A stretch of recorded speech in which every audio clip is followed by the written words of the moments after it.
On Monday morning in Beijing, doctors at Tiantian Hospital implanted a brain-computer interface in a 43-year-old patient, performing the BCI surgery live for hundreds of watching specialists. Li Yunqi reports. A rare surgery is being broadcast live from Beijing Tiantian Hospital.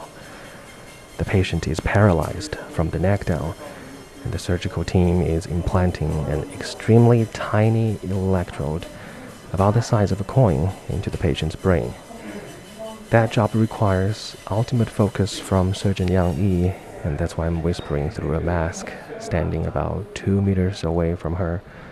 But just yesterday, I had the chance to speak with Dr. Yang to better understand what this device can actually do.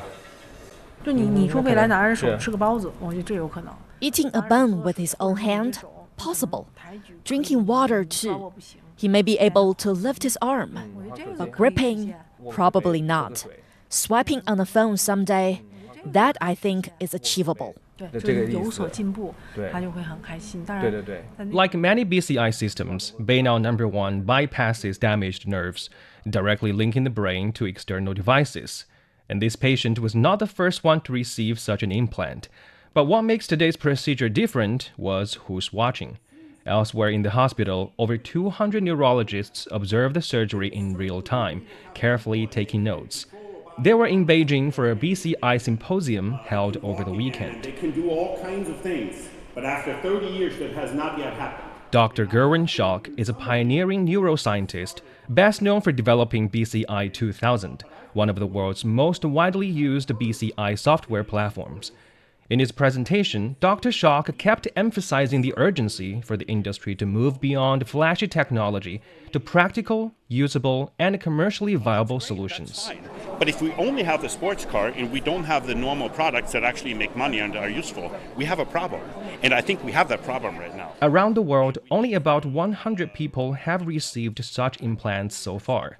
What Dr. Yang and her team are trying to do is to make the technology more accessible, starting with the surgery itself. You wouldn't believe how much work went into this, making the procedure faster, reducing bleeding, and minimizing incisions.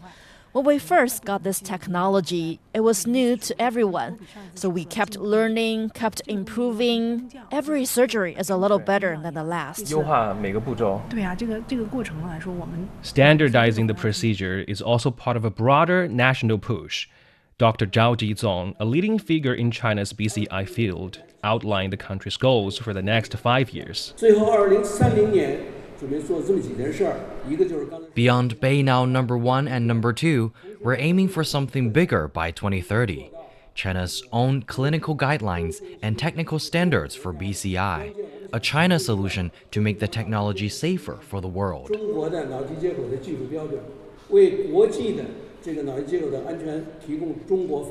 A grand vision, but in the end, it all comes down to something small, a coin-sized electrode, and whether it can reach more people sooner. About 3 hours later, the patient woke up.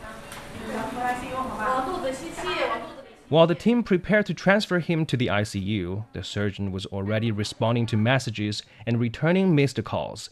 More patients are waiting. I had a brain bleed in 2024. Now the entire right side of my body is stiff. My right arm and hand, fine motor control is still impossible. I broke my neck in a fall. The nerve damage left me unable to move my arms or legs. And many more patients have yet to even consult a neurologist about BCI, let alone try the technology, which remains available to only a small number of people worldwide. But today's live-streamed surgery, the hundreds of doctors watching and learning, and the country's long-term plans are all bringing that possibility one step closer. For the Beijing Hour, this is Li Yunqi at Beijing Tiantian Hospital.